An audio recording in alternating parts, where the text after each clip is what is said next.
Hello students, आपण binomial distribution या चॅप्टरची study करत आहोत आणि आज या चॅप्टरचा एक न्यू टॉपिक आपण आज स्टार्ट करणार आहोत।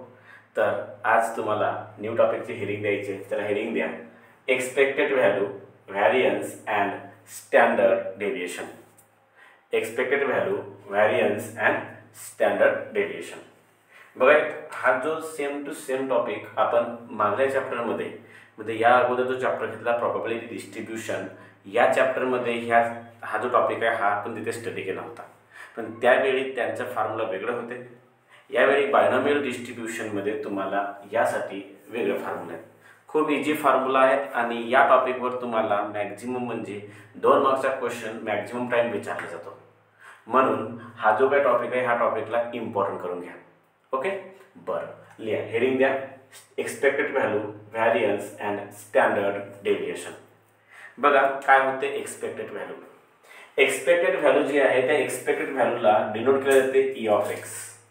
आपण स्टडी करत आहोत की जो काही एक्स आहे, रॅन्डम व्हेरिएबल एक्स, हा एक्स फॉलो करेल बी ऑफ एन पी ला।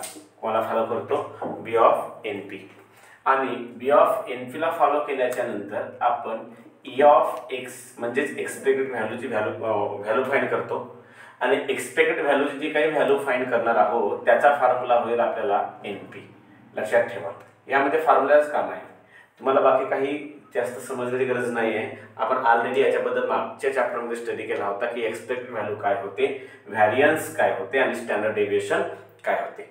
यामध्ये तुम्हाला एक्सपेक्टेड व्हॅल्यूचा फॉर्म्युला होईल एन पी। काय होईल? N P. त्यानंतर नंबर 2 काय आहे? व्हॅरियन्स, ज्याला आपण व्ही ऑफ एक्स किंवा व्हॅर ऑफ एक्स ने डिनोट करतो।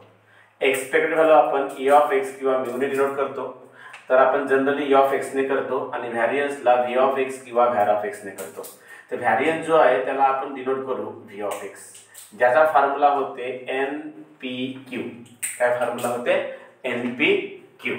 एन पी क्यू फॉर्म्युला होते, तर व्ही ऑफ एक्सचा फॉर्म्युला झाला एन पी क्यू। काय होईल? N P Q.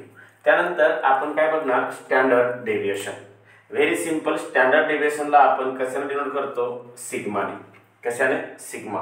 आणि या अगोदरच्या चॅप्टरमध्ये आपण बघितलं होतं की सिग्माचा फॉर्म्युला होते व्ही ऑफ एक्स। काय होते? Under root of V of X. So therefore sigma is equal to under root of V of X, ज्याची व्हॅल्यू काय होते? N P Q. तर सिग्मा इज इक्वल टू तुम्हाला काय मिळेल? Under root of N P Q. Okay, तर अशा टाइपने तुम्हाला हे 3 फॉर्म्युला लक्षात ठेवायचे आहेत।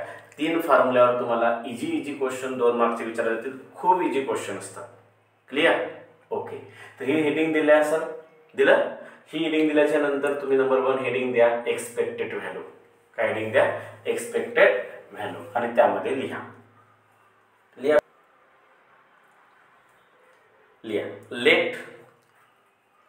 let capital X follows B of NP। असं लिहा, X follows B of NP, X follows B of NP, then mean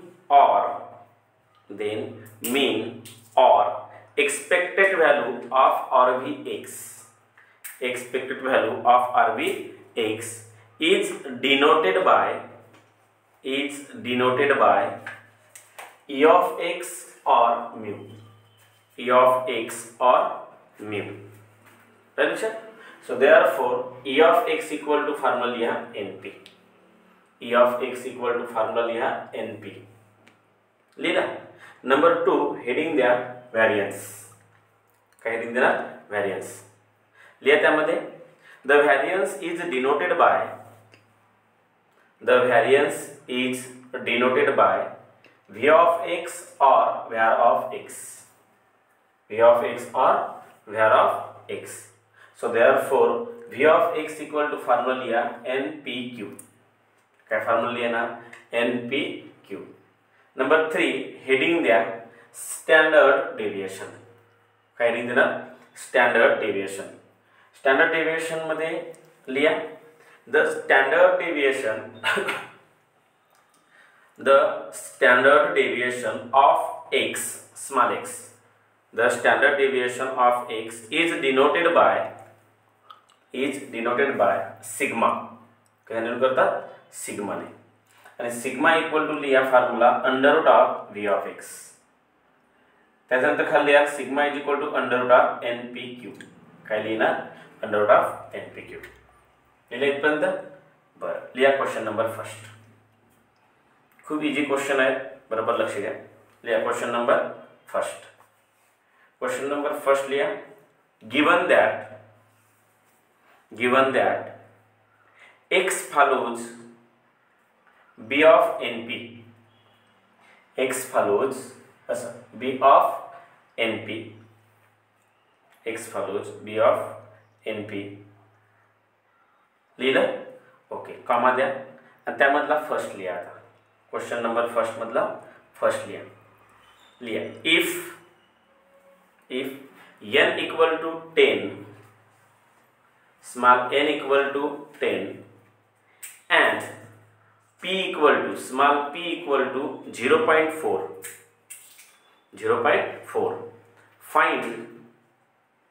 find e of x. find e of x and var of x. find e of x and var of x. Clear? बरं, चला लक्ष द्या याचा answer काय होईल.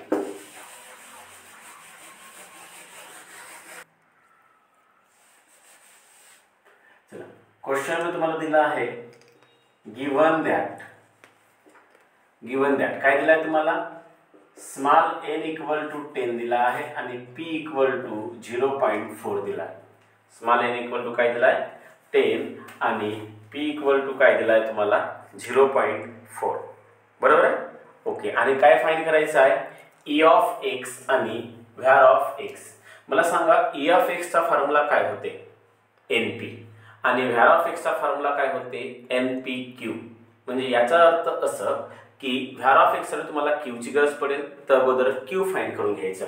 q find करायचा असेल तर q चा फॉर्म्युला तुम्हाला माहिती आहे, 1 - p होतो. तर 1 - p, तर p ची व्हॅल्यू किती आहे? 0.4.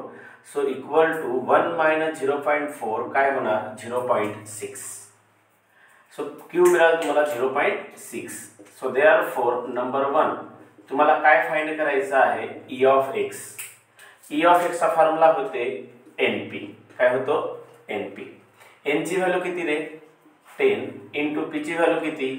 0.4. So therefore e of x equal to 10 ने 0.4 ला मल्टिप्लाय करा. काय मिळेल तुम्हाला? 4. काय मिळेल? 4. ओके. नंबर 2 v ऑफ x. काय फाइंड करायचं आहे? v ऑफ x. किंवा तुम्हाला क्वेश्चन मध्ये व्हॅल्यू विचारला असेल तर व्हॅल्यू लिहा. चला, v ऑफ x फाइंड करायचा आहे. v ऑफ x चा फॉर्म्युला होतो npq. काय होतो? npq. n ची व्हॅल्यू 10, p ची व्हॅल्यू 0.4 आणि q ची व्हॅल्यू 0.6. 10 इंटू 0.4 4 होणार इंटू 0.6. तर v ऑफ x इक्वल टू तुम्हाला मिळेल 4 इंटू 0.6. 6 4 चा 24 आणि एका डिजिट नंतर पॉइंट म्हणजे 2.4. तुम्हाला v ऑफ x काय मिळाला? 2.4. ओके. तर अशा टाइपने तुम्हाला 2 मार्क्ससाठी क्वेश्चन विचारते. Very simple question. लिहून घ्या. लिहा नेक्स्ट क्वेश्चन, म्हणजे क्वेश्चन नंबर 1 मधला second question. If p equal to 0.6, small p equal to 0.6 and e of x. आता या वेळी तुम्हाला e ऑफ x दिला आहे. e of x equal to 6. e of x equal to 6. बघा given that ने तुम्हाला काय म्हटलं आहे? p इक्वल टू दिला आहे तुम्हाला की दिला आहे 0.6 आणि तुम्हाला आता यावेळी काय दिला आहे? e ऑफ x किती दिला आहे? 6 दिला आहे. काय दिला आहे? 6. ओके. बरं, come find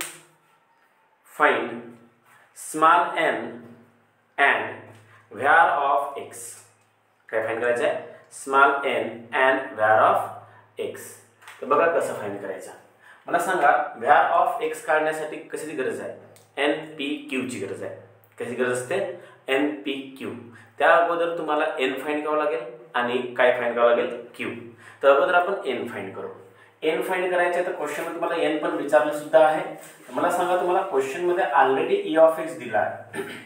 E of x दिला असेल तर ई ऑफ एक्स चा फॉर्म्युला लिहिणार आपण एनपी. काय होतो एनपी. बट तुम्हाला कशाची गरज आहे एन. एन विचारलाय क्वेश्चन मध्ये तर पी इकडे घेऊन जा. या टर्मच्या डिवाइड मध्ये जाणार तर E of x divided by P. E of x ची व्हॅल्यू किती आहे रे 6 डिवाइड मध्ये पी ची व्हॅल्यू किती 0.6. तर एन ची व्हॅल्यू 6 डिवाइड बाय 0.6 किती होणार 10. तर एन ची व्हॅल्यू काय मिळेल 10 मिळेल. बरोबर. नंबर 2 तुम्हाला काय पाहिजे आहे var ऑफ x आणि var ऑफ x चा फॉर्म्युला काय होते npq. त्या मधामधलं तुम्हाला n मिळालं. p क्वेश्चन मध्ये दिलेला आहे. कशाची गरज पडेल q ची. तर अगोदर q फाइंड करून घ्या. q फाइंड करायचं असेल तर मला सांगा q चा फॉर्म्युला होतो 1 - p. सो 1 - p ची व्हॅल्यू काय दिली आहे 0.6. 1 - 0.6 काय मिळणार तुम्हाला 0.4 मिळणार. काय मिळणार 0.4. सो देअरफॉर तुम्हाला क्वेश्चन मध्ये विचारला आहे var ऑफ x. काय विचारला var ऑफ x. तर var ऑफ x चा फॉर्म्युला npq. काय फॉर्म्युला होते npq. n ची व्हॅल्यू तुम्हाला आताच फाइंड केला आपण किती 10. p ची व्हॅल्यू किती दिली आहे 0.6 आणि q ची व्हॅल्यू किती दिलेली आहे रे 0.4. आता या अगोदरच्या प्रॉब्लेम मध्येच आपण असंच कॅल्क्युलेशन केलं. 10 × 0.6 × 0.4 याचा आन्सर किती येतो 2.4. हा काय होईल तुमचं var ऑफ x. ओके. बरं लिहून घ्या. लिहा रे नेक्स्ट क्वेश्चन. बघा लिहा. If n small n equal to 25 and e of x equal to 8 sorry 10 e of x equal to 10. If small n equal to 25 e of x equal to 10 find p and standard deviation म्हणजे SD असं लिहा and standard deviation of x हे find करायचं आहे. Okay. बघा तुम्हाला दिला आहे n दिला आहे 25 आणि e of x दिला आहे 10. चला व्हेरी सिंपल. गिवन दॅट काय म्हटलं आहे तुम्हाला क्वेश्चन मध्ये तुम्हाला n दिला आहे किती 25 आणि e of x दिला आहे किती 10. तुम्हाला फाइंड करायचं आहे p. काय फाइंड करायचं आहे p आणि तुम्हाला फाइंड करायचं आहे standard deviation of x. So number 1 तुम्हाला फाइंड करायचं आहे p. तर मला सांगा e ऑफ x चा फॉर्म्युला काय होतो. e ऑफ x चा फॉर्म्युला np होतो. e ऑफ x चा फॉर्म्युला np जर होत असेल तर इथून p तर इझिली निघेल. p इक्वल टू काय निघेल e ऑफ x आणि डिवाइड मध्ये n जाईल त्याच्या डिवाइड मध्ये n. तर e ऑफ x ची व्हॅल्यू किती आहे 10 डिवाइड मध्ये n ची व्हॅल्यू किती आहे 25. तर p ची व्हॅल्यू काय निघेल 10 ला 25 ने डिवाइड होणार नाही तिथे 0 येईल. डेसिमल पॉइंट 100 बनेल तर 0.4 मिळेल. तर p ची व्हॅल्यू काय मिळाली 0.4. नंबर 2 तुम्हाला काय करायचं आहे स्टँडर्ड डेविएशन आणि स्टँडर्ड डेविएशनचा फॉर्म्युला काय होतो अंडर ऑफ npq. त्यासाठी तुम्हाला n माहिती आहे p माहिती आहे पण काय काढावं लागेल रे q. तर मला सांगा q इक्वल टू काय फॉर्म्युला होईल 1 - p. 1 - p ची व्हॅल्यू किती दिली आहे 0.4. 1 - 0.4 म्हणजे किती होतो रे 0.6. बरोबर. सो देअरफॉर q तुम्हाला मिळाला 0.6. तुम्ही काय फाइंड कराल standard deviation of x. Standard deviation of x find करायचं असेल तर याचा फॉर्म्युला होते under of npq. So under of n ची व्हॅल्यू किती आहे आता 25 × p ची व्हॅल्यू किती आहे p ची व्हॅल्यू आहे 0.4 × q ची व्हॅल्यू आहे 0.6. So equal to under of 25 × 0.4 आताच केला आपण 0.4 × 25 किती होईल 10 × 0.6. तर तुम्हाला काय मिळेल standard deviation of x equal to under of 10 × 0.6 काय मिळेल 0.6. 10 × 0.6 काय मिळेल 6. तर स्टँडर्ड डेविएशन काय मिळेल √6. जर √6 ची लॉग टेबल मधून व्हॅल्यू बघितल्या तर तुम्हाला 6 चा स्क्वेअर रूट काय होते तो निघून जाईल 2.8. त्याची व्हॅल्यू काढल्या तरी चालेल, नाहीतर असं पण ठेवलं तरी चालेल, काही अडचण नाही. ओके, लिहून घ्या. बरं, लिहा रे. Next problem. इफ लिहा रे. नेक्स्ट प्रॉब्लेम लिहा. If small n equal to 10 and e of x equal to 8, find var of x. Find var of x. Okay, बघा तुम्हाला क्वेश्चन मध्ये काय दिलं आहे. क्वेश्चन मध्ये तुम्हाला दिलं आहे स्मॉल n दिला आहे किती 10, आणि आणखी काय दिलं आहे तुम्हाला e of x. काय दिला आहे e of x. e of x equal to काय दिला आहे तुम्हाला 8. किती दिला आहे 8. आणि काय विचारलं आहे तुम्हाला var of x. मला सांगा मुलांनो, var of x चा फॉर्म्युला काय होतो. NPQ साठी n आणि p ची गरज पडेल, म्हणून ह्या क्वेश्चन तुम्ही सॉल्व करायचं. ह्या e of x चा फॉर्म्युला होते NP, त्यावरून तुम्ही अगोदर p फाइंड करायचं. p फाइंड केल्याच्या नंतर तुम्हाला p मिळेल. p मिळाल्याच्या नंतर q फाइंड करायचा, आणि q फाइंड केल्याच्या नंतर मग NPQ फॉर्म्युला लावायचं आणि काय फाइंड करायचं var of x. काय फाइंड कराल var of x. यामध्ये तुम्हाला var of x चा फॉर्म्युला किंवा v of x ची व्हॅल्यू मिळेल तुम्हाला 8/5. काय मिळेल 8/5. ओके, तर हा तुम्ही करून घ्यायचा. बरं, लिहा next problem.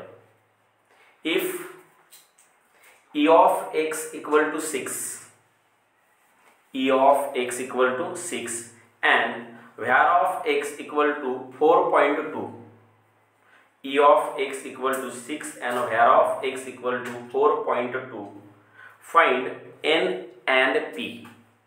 Find n and p. बरं, हा जो क्वेश्चन आहे हा 2022 ला विचारलं होतं बोर्ड एक्झाम मध्ये 3 मार्क्स साठी. लिहून ठेवून द्या. तर e of x equal to 6 and var of x equal to 4.2. Find NP. हा question 2022 4 marks, sorry 3 marks. Okay, बरं. चला, तुम्हाला क्वेश्चन मध्ये काय दिलं आहे. मला क्वेश्चन मध्ये दिला आहे e of x किती 6 आणि var of x किती 4.2, आणि तुम्हाला काय विचारलं आहे n आणि p फाइंड करा. मला सांगा n आणि p फाइंड करायचं जर असेल तर त्या अगोदर तुम्हाला q माहिती पाहिजे. q माहिती असेल तरच तुम्ही आपण काय करू शकतो, आपण p फाइंड करू शकतो, नंतर आपण n पण फाइंड करू शकतो. तर मला सांगा, मला काय फाइंड करायचं आहे. अगोदर q फाइंड व्हायला पाहिजे. काय फाइंड व्हायला पाहिजे q. चला ट्राय करू q फाइंड होते की काय होते. तर मला सांगा e of x आणि तुम्हाला काय दिलं आहे var of x. जर या दोघांना जर मी डिवाइड केलो तर e of x ची व्हॅल्यू काय आहे 6 आणि var of x ची व्हॅल्यू काय आहे 4.2. बरोबर. बरं, e of x चा फॉर्म्युला काय होते NP होतो, आणि var of x चा फॉर्म्युला काय होतो NPQ होतो. इक्वल टू तुम्हाला काय मिळेल 6/4.2. यामध्ये n आणि n p आणि p कॅन्सल होईल, तर इथे काय उरणार 1/q इक्वल टू 6 चा 4.2 ला डिवाइड होईल, तर 6 1 चा 6, 4 ला डिवाइड होणार नाही म्हणून 0, आणि मग 42 राहील, तर 6 7 चा 42. तर यावरून मला सांगा q ची व्हॅल्यू किती. q इक्वल टू तुम्हाला काय मिळेल 0.7. बट मुलांना तुम्हाला क्वेश्चन मध्ये q नव्हतं विचारलं, p विचारला आहे. तर व्हेरी सिंपल, p पण आपण फाइंड करू शकतो. p इक्वल टू फॉर्म्युला होईल 1 - q. q equal to 1 - p होतो, तर p इक्वल टू काय लिहू शकतो आपण 1 - q. इक्वल टू 1 - q ना q ची व्हॅल्यू काय आहे 0.7. तर देअरफॉर p इक्वल टू तुम्हाला 1 - 0.7 म्हणजेच किती मिळेल 0.3. काय मिळणार 0.3. हा काय मिळाला p.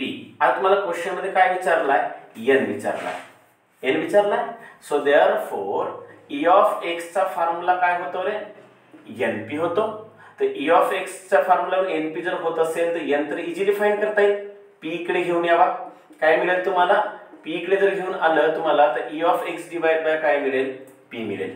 e of x divide by p मिळेल, तर e of x ची व्हॅल्यू किती आहे रे 6 आणि p ची व्हॅल्यू किती आहे 0.3 तर इथे काय मिळेल 0.3.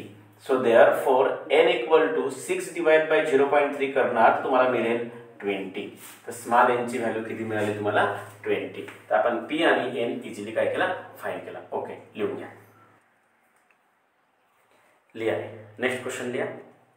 The PMF probability mass function PMF of RVX of random variable x b b च्या नंतर हा कोड कसा लिहा.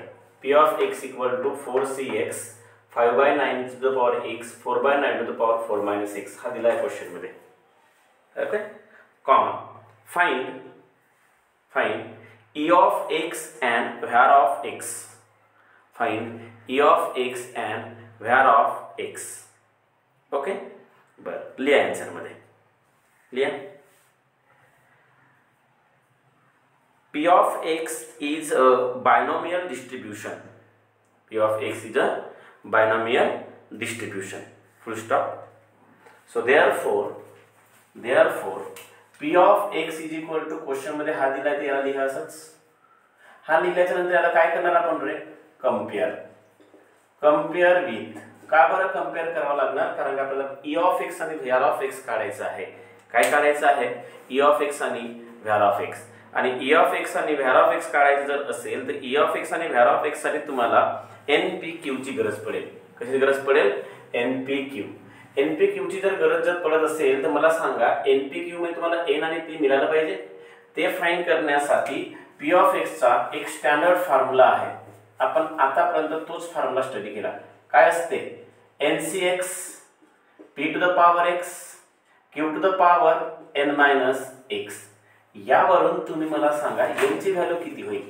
n ची व्हॅल्यू 5 होईल 4.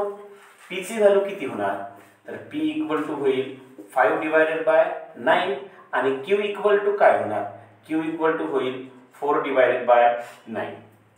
तर अशा टाइम तुम्हाला n मिळाला p मिळाला q मिळाला. सो देअरफॉर व्हेरी सिंपल काय होईल व्हेरी सिंपल. सॉरी स्टुडंट्स लाईटचा प्रॉब्लेम झाला होता त्यामुळे आपल्या व्हिडिओमध्ये डिस्ट्रॅक्शन आला. सॉरी कंटिन्यू करू आपण. बघा n काढला आपण p काढलं q काढलं. आता तुम्हाला क्वेश्चन मध्ये विचारला आहे E of x. काय विचारला आहे E of x. E of x चा फॉर्म्युला काय होतो रे NP. काय होतो NP. मग मला सांगा n ची व्हॅल्यू काय आहे 4 आणि p ची व्हॅल्यू काय दिली आहे 5 डिवाइडेड बाय 9 बरोबर. तर E of x equal to काय होईल 4 × 5 20 डिवाइडेड बाय 9. हा होईल तुम्हाला E of x. त्यानंतर आपण काय विचारलाय नंबर 2 var of x. काय विचारला आहे var of x ज्याचा फॉर्म्युला काय होतो रे NPQ. काय होतो NPQ. n ची व्हॅल्यू 4 p ची व्हॅल्यू 5 डिवाइडेड बाय 9 आणि n ची q ची व्हॅल्यू 4 डिवाइडेड बाय 9 बरोबर. तर 4 × 5 20 20 × 4 80 होणार की नाही होणार 4 × 5 20 20 × 4 80 डिवाइड बाय 9 × 9 81. तुम्हाला काय मिळेल var of x मिळेल किती 80 डिवाइडेड बाय 81 बरोबर. ओके लिहून घ्या. लिहा नेक्स्ट प्रॉब्लेम लिहा क्वेश्चन नंबर 2. क्वेश्चन नंबर 1 मधला आपण सब क्वेश्चन घेतला. आता क्वेश्चन नंबर 2 लिहा. If x follows b of 10, 0.4 असं लिहा. If x follows b of 10, 0.4 then find E of x and var of x. Then find E of x and var of x. Okay बरं बघा answer मध्ये काय लिहिणार तुम्हाला question मध्ये दिला आहे x follows b of 10, 0.4. तुम्हाला माहिती आहे की बायनॉमियल डिस्ट्रीब्यूशनला या टाइपने लिहिले जाते x follows b of np. म्हणजे याचा अर्थ असं की n ची व्हॅल्यू किती असेल रे 10 आणि p ची व्हॅल्यू किती होईल 0.4. आता मला विचारलाय E of x आणि var of x. var of x चा formula npq. E of x चा फॉर्म्युला np. तर n आणि p तर प्रेझेंट आहे आपल्याला कशाची गरज पडणार q. तर q ची व्हॅल्यू अगोदर काढून घेऊ आपण. काय होणार क्यू इक्वल टू 1 मायनस पी. सो 1 मायनस पीची व्हॅल्यू 0.4 आणि 1 मायनस 0.4 काय होणार 0.6. ओके. बरं, नंबर 1 आपण काय फाइंड करणार ई ऑफ एक्स. काय फाइंड करणार E of X. E of एक्सचा फॉर्म्युला NP. n ची व्हॅल्यू 10 इंटू पी ची व्हॅल्यू 0.4. तर E of X is equal to 10 into 0.4 तुम्हाला काय मिळेल 4. तर ई ऑफ एक्सची व्हॅल्यू काय मिळाली 4. नंबर 2 काय फाइंड करणार where of X. Var of एक्सचा फॉर्म्युला NPQ. n ची व्हॅल्यू 10, p ची व्हॅल्यू 0.4 आणि q ची व्हॅल्यू p ची व्हॅल्यू 0.4 आणि q ची व्हॅल्यू 0.6. तर var of x equal to तुम्हाला मिळेल 10 इंटू 0.4 इंटू 0.6 म्हणजेच 2.4. अशा टाईपने तुम्हाला काय फाइंड करायला मिळालं ई ऑफ एक्स आणि व्ही ऑफ एक्स किंवा व्हॅर ऑफ एक्स. लक्षात ठेवा या टाईपने तुम्हाला सर्वच्या सर्व क्वेश्चन सॉल्व्ह करायचे आहेत. बरोबर. अशाच टाईपचे क्वेश्चन तुम्हाला 2 मार्क्ससाठी विचारले जातात. क्लिअर. तर अशा टाईपने तुमचा इथे चॅप्टर काय होतो एंड होतो. आय होप तुम्हाला हा चॅप्टर पूर्णपणे समजला असेल. या चॅप्टरमध्ये तुम्हाला खूप काही कठीण नाही आहे. एक छोटासा फॉर्म्युला आहे जो आहे NCX p to the power x q to the power n minus x. या फॉर्म्युला यूज केल्याच्या नंतर मग दुसरा कोणता टाईप येतो E of X, var of X आणि एक तो स्टँडर्ड डेव्हिएशन. अशा टाईपने व्हेरी सिंपल टाईपचा हा चॅप्टर आहे ज्याच्यात तुम्हाला 5 मार्क्स पूर्णपणे मिळू शकतात आणि मिळायलाच पाहिजे. तर आय होप इथे तुमचा मॅथमॅटिक्स 2चा पूर्ण सिलेबस एंड झाला. मॅथमॅटिक्स पार्ट 2 एंड झाला. यामध्ये तुम्हाला काय करायचं आहे तर आता जेवढं काही शिकवून झालेलं आहे या टॉपिकमध्ये म्हणजे व्हिडिओजमध्ये जेवढं काही शिकवून झालेलं आहे आणि ऑफलाईनमध्ये जे काही शिकवलं होतं ते सर्वच्या सर्व तुम्हाला काय करायचं आहे तर याची पूर्ण रिवाईज करायची आहे, स्टडी करायची आहे. लवकरच तुम्हाला याच्यावरच्या टेस्ट पण मिळतील.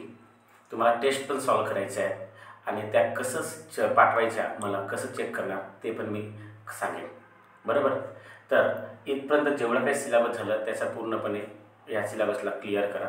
आपलं व्हेक्टरचं काही चॅप्टर्स बाकी आहेत त्या चॅप्टरला आपण पार्ट 1चं काही चॅप्टर्स बाकी आहेत म्हणजे 2 चॅप्टर्स बाकी आहेत व्हेक्टर आणि लाईन अँड प्लेन. त्यांना पण आपण लवकर स्टार्ट करणार आहोत. ओके. तोपर्यंत बाय.